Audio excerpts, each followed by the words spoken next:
Raising the Bets is brought to you by the Star Quest Production Network and is made possible by our many generous patrons. If you'd like to support the podcast, please visit sqpn.com/give.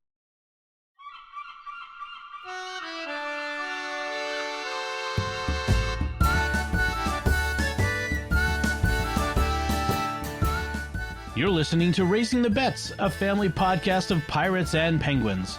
We're a Catholic couple raising 5 kids outside of Boston. Join us as we share the joys and challenges of marriage, homeschool, and our adventures near and far as we make sense of the world and experience the best parts of our culture. I'm Don Bettinelli. And I'm Melanie Bettinelli. So this week we had not a lot going on, but we had a few interesting things that happened this week. One of the first things we did was Ben, our oldest son, we got him a new bike. Yes. It was time. He had obviously outgrown his old one, like his knees were bumping into the handlebars. Yes. But he was, he'd been like trying to ride it, and then the tire went flat and wouldn't reinflate. And that's a nice passive way of putting the tire went flat. I'm wondering how the tire went flat. They ride their bikes pretty hard on things. They do. Yeah. I don't know what happened with the tire. Anyway, we could have spent the time and, money to patch it up. It was not unfixable, but why bother fixing a bike that is too small? And is probably too small even for Anthony. Right. Honestly. I mean, we could save it for Lucy, I suppose. Yeah. Well, and the other thing was like having to get a new tire for it. I got to find a place to get a tire, go there, buy it, put it on the bike, and it's on the back, so it's with the gear shifter and all that, and you have to deal with that, and it's like, oh, and, for what? So that he can have a bike that he barely can ride because he's too big for it. So, long story short, after I kept promising him that I would take care of the bike for a couple weeks, I mean, I feel bad. I just didn't have time to go hunt down a tire. I said, all right, dude, get your mask, get in the car, we're going to Target. And we went over to Target and I bought him a new bike.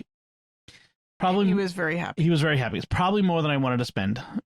Honestly, probably not as much as some people could spend. I mean, as far as like Target bikes go, it wasn't super expensive, but it's a bit expensive for us.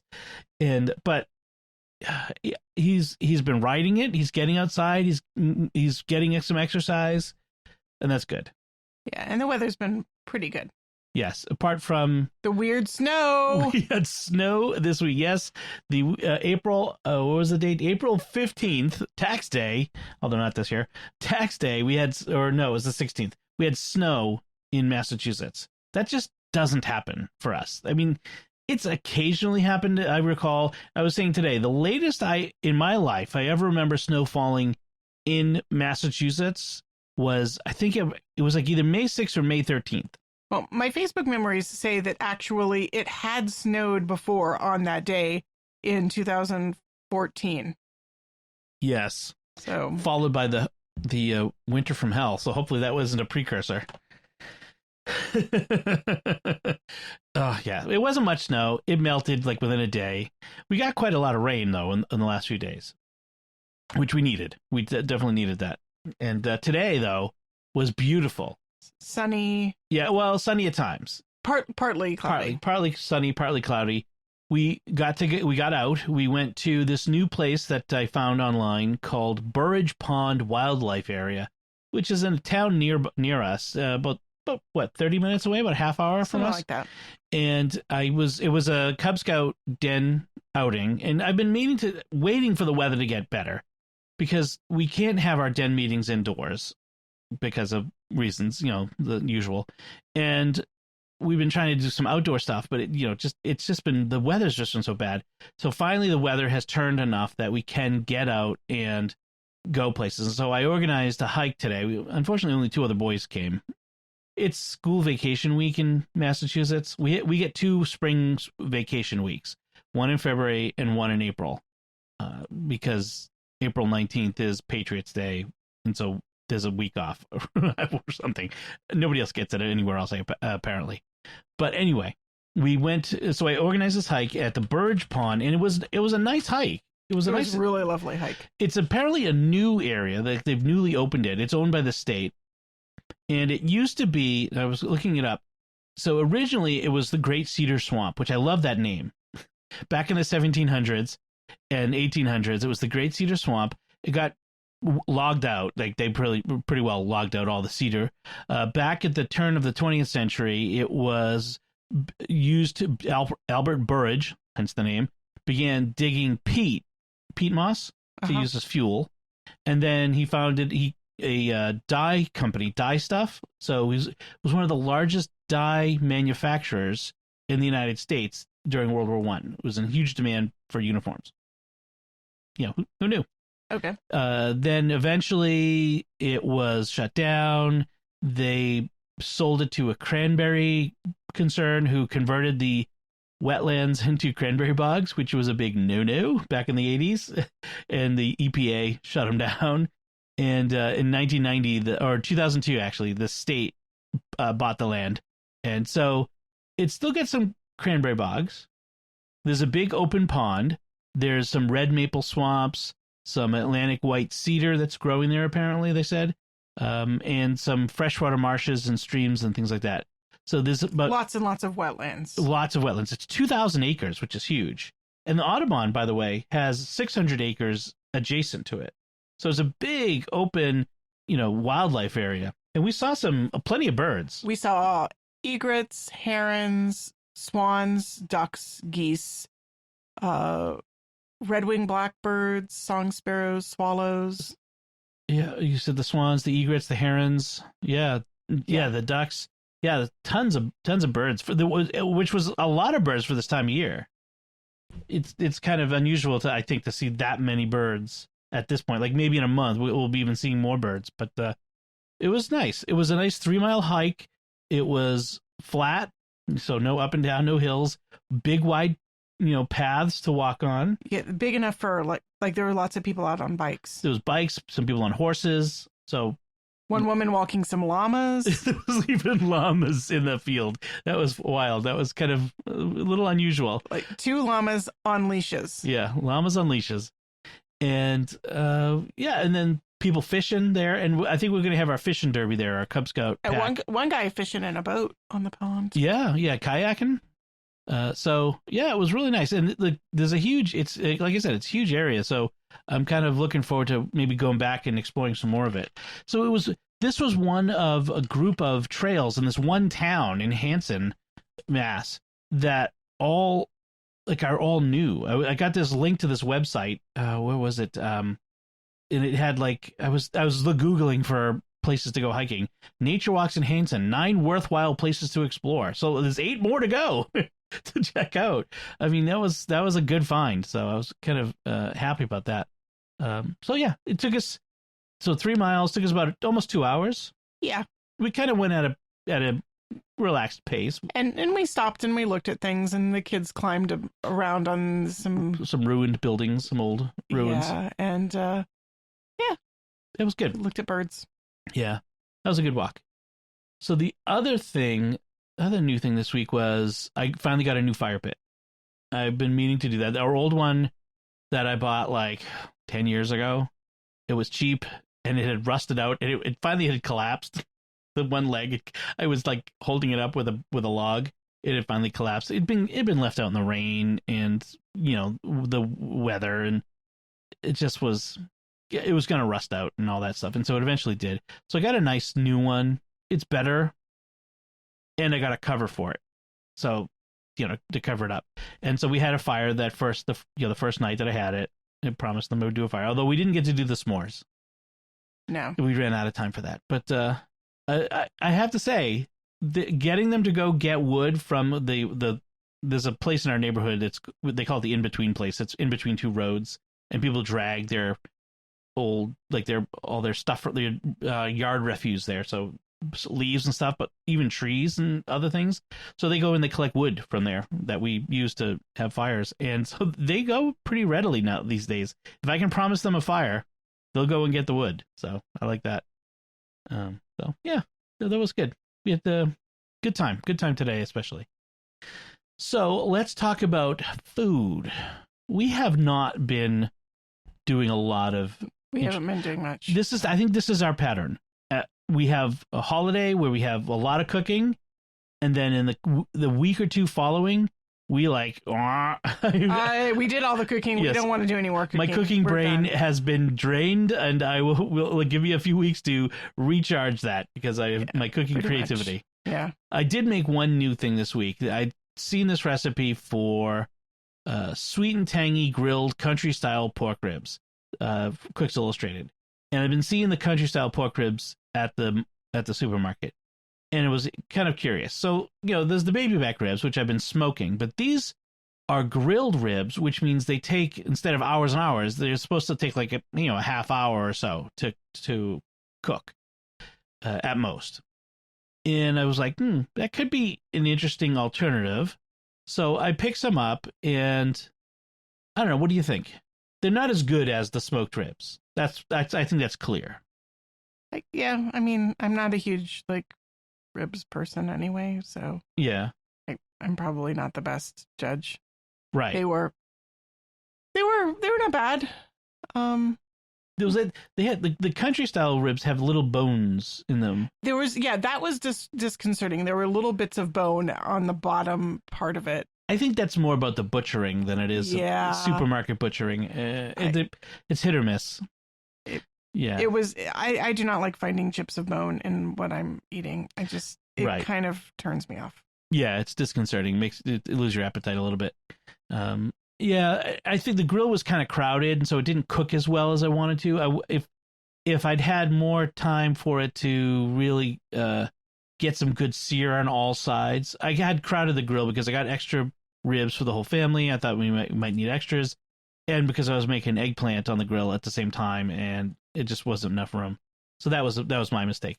I'll try it again and maybe try some different things. And I think it needed more rub as well. It didn't have as much flavor as it could have.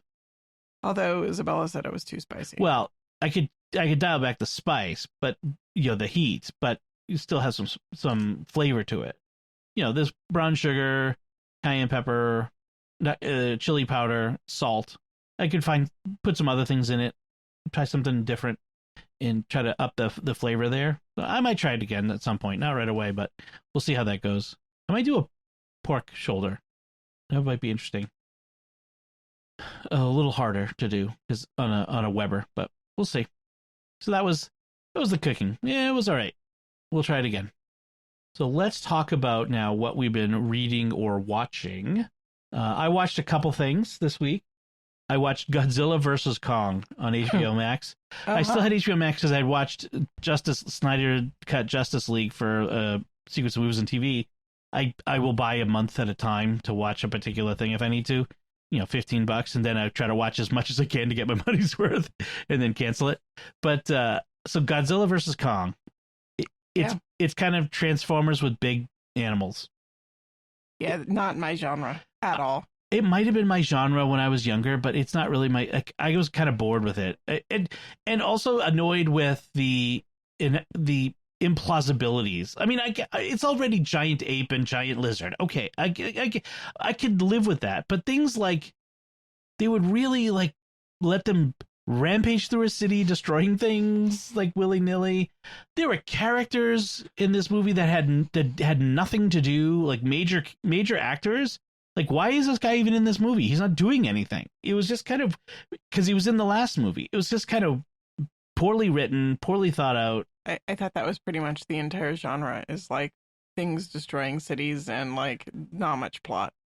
No, but they could have plot. There could in destroying a city. It's one thing to destroy the city, but when it feels like a cost, you know what I mean? This is oh, they've destroyed a city. Haha, it's no big deal.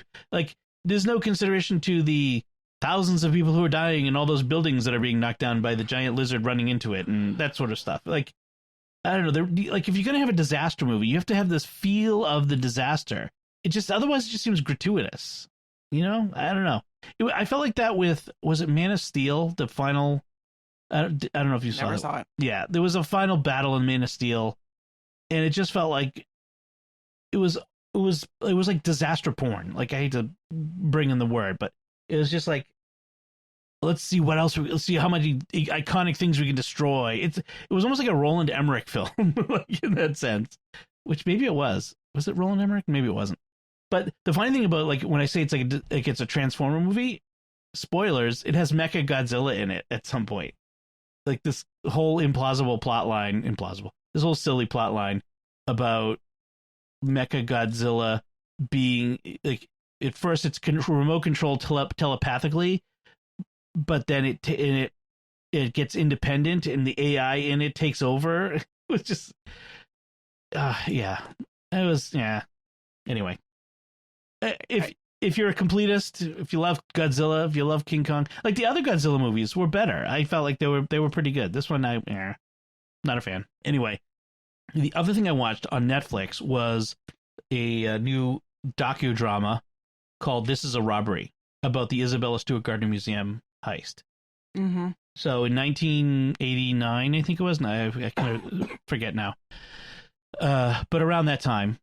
It was the Isabella Stewart Gardner Museum is a small museum in Boston with an amazing collection, all collected by Isabella Stewart Gardner, who around the turn of the 20th century was a huge patron of the arts and gathered all this stuff together and said, this is my collection given in perpetuity to the people. She built the collection. She also built the museum, the building itself. Which is in the style of an Italian palazzo, to house her collection. And in her will, she is basically said, like, the pieces are where the pieces are. You can't move them. She said, if you move the art, there was a stipulation, something about if you move the art beyond X, okay, it must be packaged, shipped to Paris, sold at auction, and the proceeds given to Harvard. So you know that like somebody from Harvard goes there like probably once a year to make sure all the art's where it's supposed to be. I mean, she really, really, really wanted it to be exactly where it is. She was eccentric. She was very eccentric. This is the perfect placement of all the art, and it's an amazing place if you ever get a chance to go there. It's gorgeous. It really is. But I had a roommate when I was in grad school who was doing a museum curating certificate like program, and basically they part of her program was they had to curate a museum exhibit, and so we actually had an interesting conversation about the Gardner. Like it is a curator's nightmare because like you can't do anything. Yes, you can't curate exhibits. They actually built a new modern wing where they can curate like one exhibit or two a year. Yes. And which was hugely controversial because there was debate over whether it violated the spirit of Isabella Gardner's her will. And so it's interesting. The other interesting thing about it is if your name is Isabella, not Isabel, not Isabel with an E or Isabel with one L. If your name is Isabella, just like Mrs. Gardner, you have free admission for life.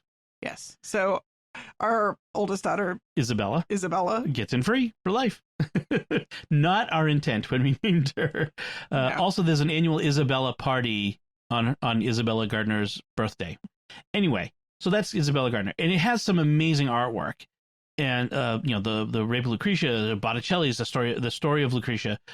Was it the Rape of Europa was the one. They have Titian's. They have John Singer Sargent. Like amazing, Fra Angelico. So.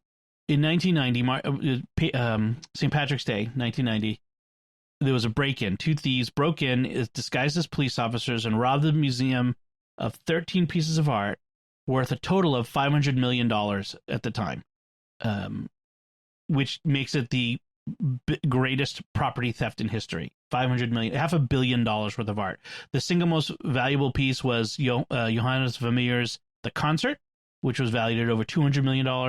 They also stole Rembrandt's The Storm on the Sea of Galilee, which it breaks my heart because they cut the art out of the frame. Like they butchered it, really. And this stuff has been gone for the past 30 years. It's never been recovered. And there's huge... I listened to this podcast 2 years ago from the local PBS radio station that kind of went through the heist and all of the theories and who might have done it and who was involved. And this is kind of following a lot in the same direction, the same things, but taking advantage of the visual medium. But it's necessarily shorter. I mean, the podcast it was like hours and hours and hours. This has only got 4 episodes, so it's like 4 or 5 hours of documentary. But it's really, I've followed ever since, because I was a paper boy. No, was I still a paper boy? I remember this happening and being fascinated by it at the time, and then following it a little bit here and there as it came up in the news over the years. And the thing that kind of gets me is that they think, one of the theories is that it's the mob was behind it, the local Boston mob. And there are reasons why that interests me. Personal familial reasons why that interests me. That maybe somebody I know might have a connection to somebody who might have a connection to somebody involved in that. That's nothing. I'm not revealing anything too close. I don't actually know anybody definitively, but my dad might know some guy who might know a guy who might know somebody who was involved. You know what I mean? That sort of. Uh-huh. My dad's Sicilian from Boston, and I know that he knew guys involved in this sort of world. So I'm not this specific, not the heist. specific case. My dad knew mafia guys, knew mob guys. One of his best friends was a mob guy. So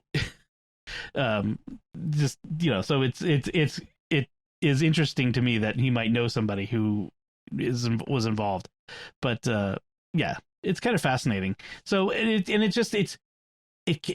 sort of, it hits you. If you love art, it hits you on that level.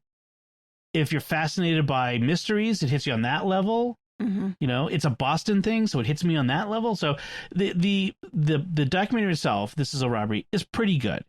They don't go, it's not too over the top in the sensationalizing there's no commercial, so you don't have to come back from commercial and have them recap the rest of the episode. I hate that episode design, that narrative style. Yes, I hate that. But it's pretty good, and they do a pretty good job of framing it, no pun intended, including some of the weird aspects, like some of the weird things that were stolen, like a finial from a Napoleonic flag. The finial, like they had to unscrew the bolts, holding it onto the top of a flagpole. Like, why? There was a ancient Chinese beaker, like 1,000 years old, that was all by itself in another room that was bolted to a table. They had to unbolt. Why? Like, so somebody really wanted that particular beaker? Maybe. Yeah, it's a very but it's not even all that valuable. That's the thing. I mean, it's art, it's history. I mean, it's valuable in and of itself. But compared to all of the other things in the museum, it's not. These two things aren't really that valuable. And then they took some paintings off the wall as if they were going to steal them, but they never did. There was a small Rembrandt etching self-portrait. It's like a postage stamp. It's like about like an index card size in a gilt frame. It's small enough you could shove it in your jacket. Okay. They took the time to take it out of the frame. They cut other things out of frames, but this one they could have just shoved in. The theft itself doesn't make sense. The things that were done. So it's very interesting. It doesn't feel like a professional art theft, because part of the reason they say they don't think they were like professional art thieves is because the stuff is so famous that you can't sell it. Like an art thief wants to steal something that he can sell, that it's worth something, but it's not so famous that no one could ever show it anywhere. Right, like you can't steal the Mona Lisa because you can't do anything with it. You can't sell it. You could have it in your private collection and have the Mona Lisa on your wall. Yeah, there's like some Arab sheikh sitting in his in Brunei or in the United Arab Emirates, and there's a private vault room, and then there's hanging The Storm on the Sea, and no one else could ever see it, or some Greek shipping magnate, the old stereotypes of the wealthy guys. I guess it's now probably some Russian oligarch, and he goes into his private vault, and there hangs The Storm on the Sea, and only he can look at it, and he sits down and drinks a brandy while staring at it. Like, really? Like it's like a Bond villain thing, you know? It just I love that you have these plots in your head, like these whole scenarios of who the well, you think about it, who could put there has to be someone with an incredible amount of money who wants things solely for the sake of owning it. Or else they're sitting in a warehouse somewhere because the thieves realized after they took them that they couldn't actually get rid of Or them. worse, they think they may have buried them. Buried them? Yeah, like they're sitting moldering somewhere in a crawl space or in the ground because they couldn't move them. They couldn't do anything with them. What a waste. Or burn them. Like that's that makes me horrified to think about. Like at that point, just, put them in a neutral place and then just walk away, call somebody. Call somebody and say, hey, the art is, right. over. Or there's a $6 million reward for it. Like, or I think it's now 10 million in 2017, as of 2017. Hey, I got a tip that these paintings are over here. What do you know? Hey, I'll take the 10. You know what I mean? Like, at least and that's why they offer the 10, because they want the thieves to come forward, if, and say, just take it, at this point. It's just, it's devastating. Think about it. There's like the Vermeer that they're talking about. He only painted so many paintings. Vermeer only has very few actual paintings. The Concert is one of 34 known paintings by Vermeer. Really, only 34? Yes, there might be a 35th one, but there are 34 that are considered definitive. I knew that he had a very small number of paintings. Like, yes. There are people who make a life project of going and seeing all the known Vermeers. Right. I mean, this is a beautiful painting. It is like, if you get a chance, go look it up on Wikipedia. And there's this woman about to sing, and she's just in the act of about to start singing. You can see it there, and then you have the paintings in the background. I mean, it's very typically Vermeer, right? And it's just like it's gone. It's gone. It's just so devastating. So anyway, it's a really interesting. I've only watched the first episode of the Netflix documentary, and so I'm kind of looking forward to watching more of it. I haven't had a chance to. Okay. So that's what I've been watching. What have you watched? In the Marvel Universe. which Marvel Universe movies has Melanie watched this week? Yes. I think last week I'd started Civil War. I finished it this week, which was good. And then I watched Doctor Strange. And then I started Black Panther, and then because you've seen Black Panther before. I've seen it before, but it's worth rewatching. I decided to rewatch it because he appears in Civil War, so I thought, now I've seen more of it, like it might be more interesting, and I still think I was falling asleep during, but so I need to. Yeah. What did you think of Doctor Strange? I like Doctor Strange. It was fun. I mean, It's Benedict Cumberbatch. I like Benedict Cumberbatch a lot. I know some people. How's his American accent? It's very nasally. Yeah, he's not great at accents. He's okay. It's okay. Yeah. It doesn't bother. Like, it doesn't. I'm not sitting there going, "Oh my gosh, his accent is so bad." I'm not really paying attention. His to Boston accent in The Departed was horrible. It was so awful. But yeah. I mean, some people don't like him. I like him. Oh, I like Benedict Cumberbatch. Yeah. I like the trope of the man of science, medical professional, great, he's very arrogant neurosurgeon. But I like the man of science who then finds himself as sort of an inadvertent magician. Like, it's a fun trope. And I thought he did it well. Like, I really enjoyed him sort of going, I do not believe in any of this stuff. And yet here he is, like a very powerful sorcerer. Yes. The cape is great. It's really funny. And of course, it has a lot of really fun CGI effects, like the twisting and turning, like as if the city becomes like the innards of a giant machine almost. Like, it's a very interesting visual language that they developed for this movie. It's right out of Inception, actually. I mean, it feels like it's inspired by Inception, that idea of the unfolding of the world. I didn't feel feel like Inception quite had the same sort of clockwork gear turning feeling. No. Which I really like. That's specifically, this almost feels like the buildings become these like giant gears, like they're turning and meshing into each other, and it really, like, I really liked the way it felt. It really sort of twists space in an interesting way that my mind wants to see more of it. I want to slow it down and say, how are they doing that? That's really interesting. So yeah, I liked Doctor Strange. It was fun. Black Panther, also kind of fun. So I didn't like Michael B. Jordan in the first time I watched it. He's the bad guy. He's Killjoy or whatever his name is. The villain named Killmonger, I think it was. Killmonger is the bad guy in Black Panther. Killmonger? I don't remember that. You don't remember Killmonger? Come on, I'm gonna Google it. I don't remember his name being Killmonger. Eric Killmonger. I don't remember that name. In MCU. So, trying to think of where I can find a picture of him. I thought they were calling him like Claw or something. No, that was wasn't that the other guy? Oh. Are you remembering like a different? No, I'm looking it up now.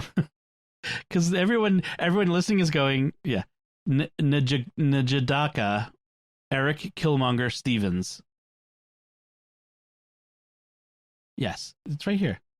Black Panther, Najadaka, Eric Killmonger Stevens. I don't remember him being called Killmonger. Okay, well, in any case, okay, sure. I didn't like his character in the first time I watched it. I didn't like his acting. I thought it was really meh. But you know what?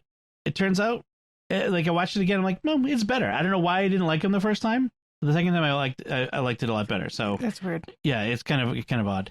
Yeah, I liked Black Panther, and I'm sad for the loss of Chadwick Boseman. I mean, yeah. It's sad that we lose someone so young anyway, but I'm also sad because he was so good as Black Panther. Really good. And like, what are you going to do? Like, what are they like? You can either recast the role. Yeah. Or you can make someone else, quote unquote, the Black Panther, like which happens in comic books, but right. I think. I mean, you could have him have died and then put some relative on the throne, I suppose. Right. Or just have another actor playing. Have another actor be him. Yeah. For pretending that we don't notice the difference. Ooh, we could have Michael B. Jordan take over the role. That wouldn't be confusing at all. Okay. I actually, one of my college friends knew Chadwick Boseman. She actually acted with him in New York. Uh-huh. They were in a theater company when they were both very young and getting started. And she actually got stuck in traffic in like driving the property van home one day. So it's kind of fun. With him? With him. Like they had one of those sort of like long earth-changing conversations you have when you're young, where you just like kind of talk about like what you want to do with your life. Uh-huh. She shared this really beautiful meditation when he died, sort of this like, I mean, they stayed friends over the years. Yeah. They stayed friends. They stayed in contact. Well, she kind of, I think at one point, like at the point where he was like cast as Black Panther, she started to sort of go, will he remember me? Should I like contact him, or is he going to think that it's weird that I'm like now that he's famous? I want to be his friend. Yeah. I know. Yeah. It's tricky when somebody gets like sort of makes it big. Right. But yeah, great Black Panther. Yeah. Good movie. So yeah, moving right along. So all right. I'm reading. Haven't finished anything, but I started Rosemary Sutcliffe's Frontier Wolf, which is a historical novel in her Roman Britain series. Mm-hmm. It loosely follows one family, and you can kind of tell that the people are members of this family because they all have this ring that's passed down from generation to generation, which is an interesting idea. Like this sort of following like hundreds of years apart, some of the characters. but in one novel or over the series? over the series of okay. novels. So it's a very loosely connected series. Like it's not Right. following one character or even like father to son to grandson to great grandson. It's like skips generations in between. You're not exactly sure how they're connected, but the Aquila family, they're basically a family of soldiers who end up settling for the first one is Eagle of the Night, and Uh-huh. he ends up settling in Britain, and then you kind of follow his descendants. As this one is at the time of the Byzantine Empire, so Rome has become Christian. It's after Constantine, and so Britain is kind of like really crumbling and falling apart, and the main character is sent to a fort on the frontier of Scotland. Right. And he's in disgrace because he made a really bad error, a really boneheaded error when he was in command in Germany. And so he's been sort of like given the post that nobody wants. To command these like sort of, it's the scouting unit that are like sort of half wild. They're mostly wild tribesmen. They're the wolves, and they don't really follow Roman discipline terribly well. And it feels a lot like Sutcliffe's other novels. Like there isn't a whole lot so far that's standing out, but right. It's kind of a familiar universe, and I like her stories a lot. Good. Awesome. So I finished a series, another Star Wars trilogy, and this is called Alphabet Squadron. Might have mentioned it before. So this is more a grittier series. So the author is Alexander Freed, and he has written several Star Wars novels that kind of take the gritty look at things, like the war and the cost of war and the cost of war on soldiers, and it covers the time period after the Battle of Endor. So in the year following the destruction of the second Death Star, even though Lucas in his special edition showed celebrations of victory of defeat of the Empire, obviously in reality it would take time to mop up. And in fact, that's in the extended novels and things like that. They have depicted the mopping up in the final. Right, you don't just like win a battle and then woohoo, the war's over, right. We're all done. All the moffs and grand moffs and grand admirals don't just step down and walk away. So in the movies in Force Awakens, we are told that like the last battle of the war is at the Battle of Jakku, and where Rey is. And so this series of novels takes place in between, and it starts with a character and the idea of what do you do with defecting Imperials who defect after the Battle of Endor? Like before the Battle of Endor, they're joining the rebellion, so you can kind of feel like there's a principle there. They're doing it because of a principle, because to be a rebel is to be the Empire is against you. But once the Empire is on the decline and the New Republic is on the rise, you start to worry about some self-interest happening. Yes, why are they defecting? Are they defecting just because, or surrendering just because they see which way the wind is blowing, or because they have real conviction? And so there are these camps where they take in the Imperials and they interview them and they hold them there and they try to figure out who's worthwhile. And then there's this one TIE fighter pilot who is there, who's recruited by New Republic intelligence, and they form a special Alphabet Squadron. It's Alphabet because they have all the different kinds of fighters in it: A-Wings, Y-Wings, X-Wings, and a U-Wing. And a B-Wing. So it's the whole alphabet. And they're brought together to hunt down this one particular TIE fighter unit that is the elite of the elite, that she used to be part of. And there's a whole undercurrent story, a secret that she's hiding from the New Republic, that she, atrocities that she might have participated in, and then some various other stories. And it's very interesting to see the interplay of some of the characters are cynical, some of the characters have pure motives, some of them are just angry at Imperials, and so it's a very interesting thing. And eventually, in the second and third novel, Hera from Star Wars Rebels shows up, and she's General Hera Syndulla. And by the third novel, she has a very key role in the whole story, and it's very interesting to watch how that develops. So it's good. Not the best Star Wars novels I've read. After a while, I kind of got like, okay, let's get this done. We're dragging it out a little bit. Did it need to be 3 books? Could have been maybe 2. But nevertheless, I enjoyed it. I like that grittier look. It's more like almost more realistic look at the cost of war. You know, the post-traumatic stress that the soldiers endure, and the questions of, like, one of the questions that come up is, after you've defeated the Empire, there are millions of Imperials, former Imperial soldiers, bureaucrats, whatever, out there, all who have participated in some kind of atrocity of one kind or another, some kind of human rights or sentient rights violations. It's not just humans, right? Some sort of war crime of one kind or another. And what do you do about that? Do you spend decades prosecuting them all, hunting them down? So do you have like a Nuremberg trial sort of scenario? Right. Or do you have a truth and reconciliation scenario where... Like Rwanda. Right, where you kind of deal with it and move on. You know, you bring about reconciliation. And so that's actually a key question that is brought up. Interesting. Without necessarily resolution in the books. But the questions get asked and they get struggled with.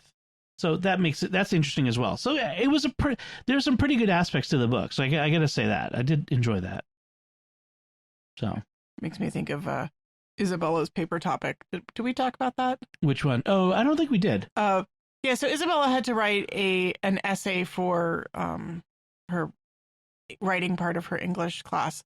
And she chose to write about just war theory and the Clone Wars, which I thought was really interesting. So she first had to research what is just war theory. And she had an idea of what it was, but she didn't really know the specifics.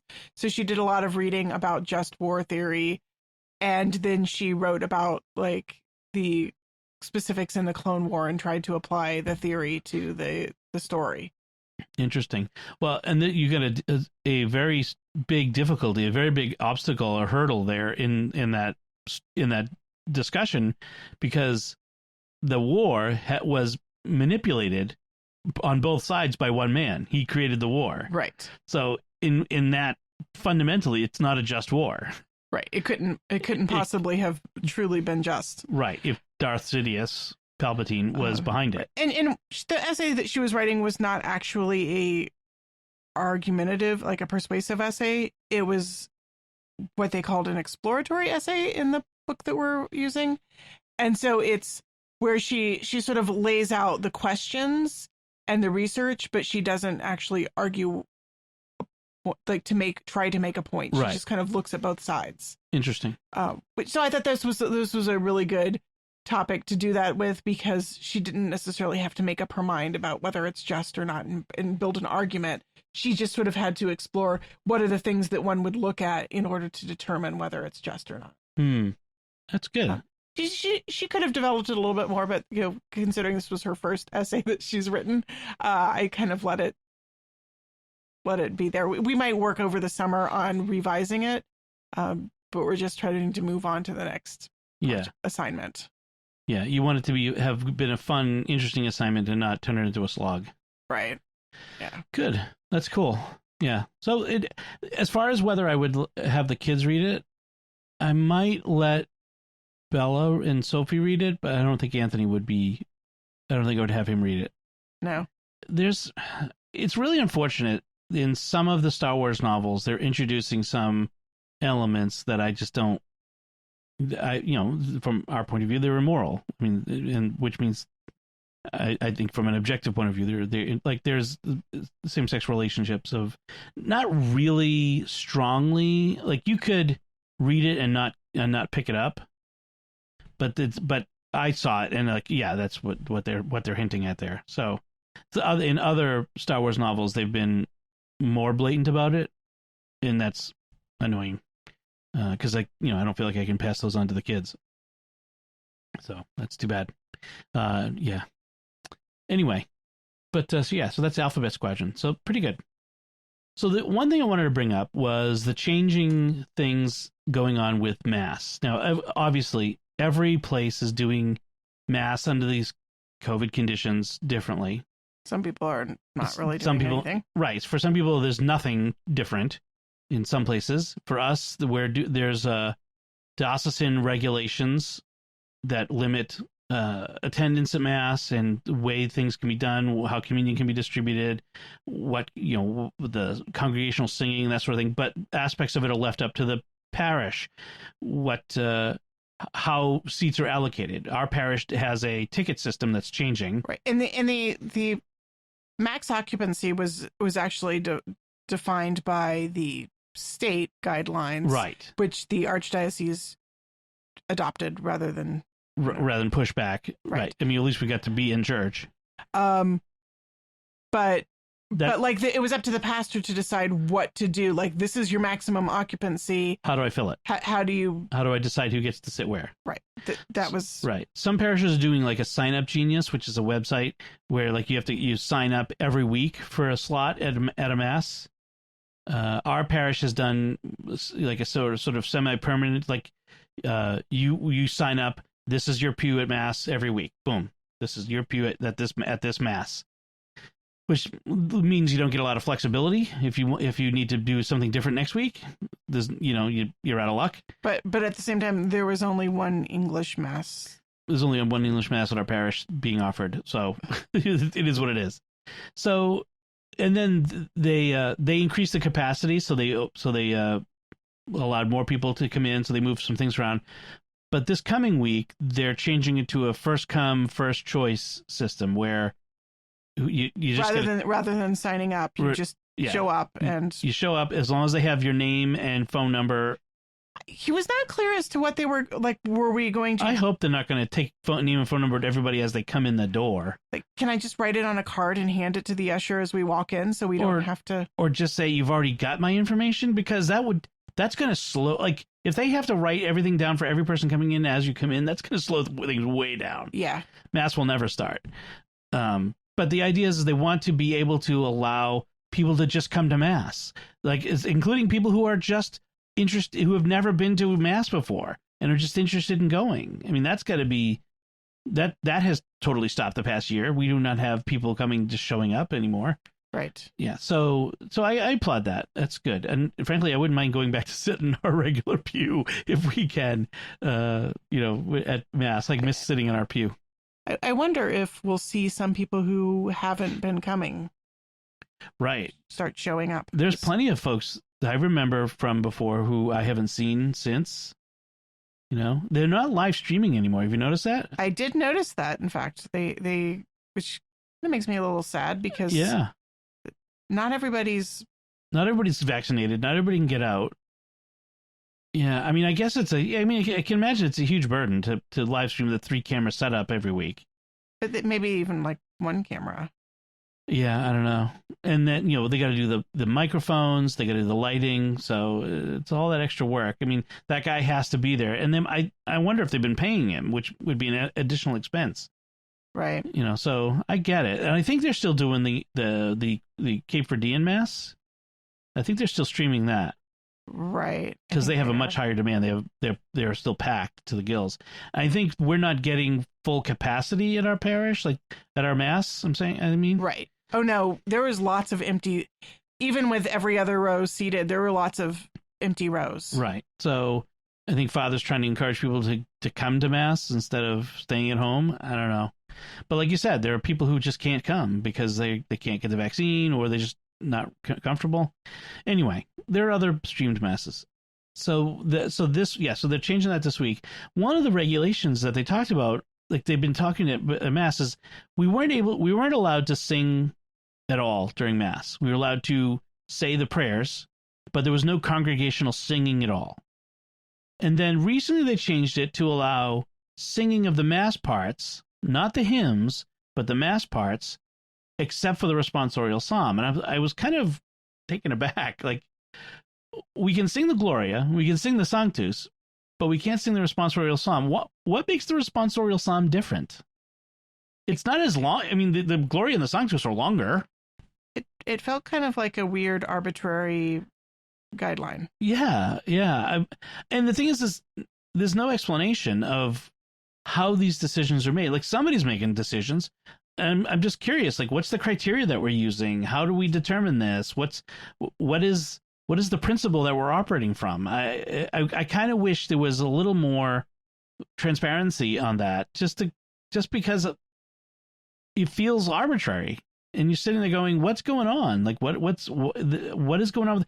And even one of the things I was saying to you before we started recording was, how is this all going to end? Like, it just, at this point, it feels like we're getting vaccinated, things are loosening up a bit, but are we ever going to be able to go back to going to mass without masks, walking up the aisle to receive Holy Communion on the tongue, like normal, and have the sign of peace again and all that sort of thing? Like, it doesn't feel like we're even close to that. I mean, are we going to gradually move in that direction, or is there going to be a day where we snap our fingers and say, now we're back to normal? It doesn't feel like there hasn't been any communication as to which of those scenarios is going to happen. Like, there's no plan, or if there is a plan, we haven't been told what it is. Right. Right. It's a little frustrating. I mean, there's people I could ask, is there a plan? Do we, what do we look like? What is the timeline? Do we even have a ballpark timeline? Is it late? Are we looking at later this summer? It's like there's an internal guideline. I don't think even the priests know. I don't think even the priests have been told. I think there's a handful of people in the pastoral center who have an idea. Are they just reacting to what the state guidelines Whatever are? the governor says? Because I'm pretty sure the governor isn't like issuing guidelines about singing in churches and stuff. So where is that change coming from? Right. Is that a guideline coming out of the USCCB, or is that they're just like, who came up with that? Like, and it's, and I don't want this to come across as a rant or a anti, conspiracy theory. They're putting us down sort of thing. I'm confused and wondering, like, it just. And I can't be the only one. There must be other people out there who are wondering, how are these decisions made? Why are we making the decisions we're making? What's coming? What are we doing? And it's just, I think it's the uncertainty. We've lived in a year of uncertainty. It's been a lot of uncertainty and for a long time. I think it's just getting to me. And I want more certainty about certain things, like the mass, or at least I don't even necessarily want certainty, because there's no certainty in life, I guess. But what I'd like to have is more clarity, more, of a idea of that there's a vision and a plan and where we're going. I mean, the state at least talks about, okay, we hope to have kids being vaccinated by the end of the summer. Okay, that's something I can look forward to. Although the state has also been unclear about, like, what is that going to mean for opening businesses or mask mandate or any like that. Like, at what point are they going to lift the mask mandate? Right. Is there a number that we're shooting for when we hit X percentage of people vaccinated right. or X percent of people like testing positive, or what is the goal or guideline that we're shooting for before we change things? Well, and I think reporters have asked the governor this, and he just sort of says, we're just following, we don't have any definite plans. We're just we're staying fluid. We're, whatever. We're just trying to get people vaccinated at this point. But that somewhere on a whiteboard on Beacon Hill, there's a number. Someone has to have talked about this. Right. They have to have. Okay. What are we looking at? Well, let's see what happens when we get to 70%. Let's see when we get to 75. Like, I want to know what, like, does it change anything if I know the number? I guess not, but not for me. But I want to know that someone's got a plan. And I want to have an idea of this, that, we estimate we will hit the number sometime in June. Right. That would be nice to know. Yes. It would be nice to know that this is finite and not sort of indefinite. I think that's what it is. Right. A sense that there will be an end, maybe at some point, a light at the end of the tunnel. I mean, we're making plans for a summer vacation, and technically, there's no one said that we'll be able to go and to another state or whatever and do the thing we were planning to do. Like we're just making plans, assuming that we'll be able to do it. There's no regulation saying we can't. Well, no, there's still as far as I know, there's still the quarantine thing. Like if we go to Maine, there's still a 10-day or 14-day quarantine in effect. The state of Maine has a quarantine. Right. Rule. For people coming from out of state, from Massachusetts. Now, that may not be true for people who've been vaccinated. I haven't seen the regulations yet on that, whether that's changed. But you know what I mean? It's just there's a lack of clarity on where we're going. And I mean, I can imagine if I owned a club, or other music venue, what it would be like to not have any sense of when I could reopen and have people come in and have my business continue. Yeah. Anyway. That's where we are. There's no resolution there. I'm sorry. I wish I had answers, but I just have questions. Just have questions. Answers. All right, let's wrap things up. We're going to take a moment to thank our patrons who make it possible for us to create Raising the Bets, including Daniel E., Kevin N., Adam C., Kenneth L., and Gary J. Their generous donations at sqpn.com/give make it possible for us to continue Raising the Bets and all the shows at StarQuest. You can join them by visiting sqpn.com/give. So that's it from us. What'd you think of our discussion? You can let us know if you have any insight that I have shared that I didn't have, please share it. You can do so by commenting at sqpn.com/bets. That's BETTS. Or the SQPN Facebook page at facebook.com/StarQuestMedia, or send an email to bets@sqpn.com. And we'll have links from our discussion in our show notes on sqpn.com. If you can, we really appreciate it. It helps us a lot when you write a review at Apple Podcasts and when you share the podcast with your friends to help us grow our community and reach more listeners. Until next time, I'm Dom Bettinelli. And I'm Melanie Bettinelli. Thank you for listening to Raising the Bets on StarQuest.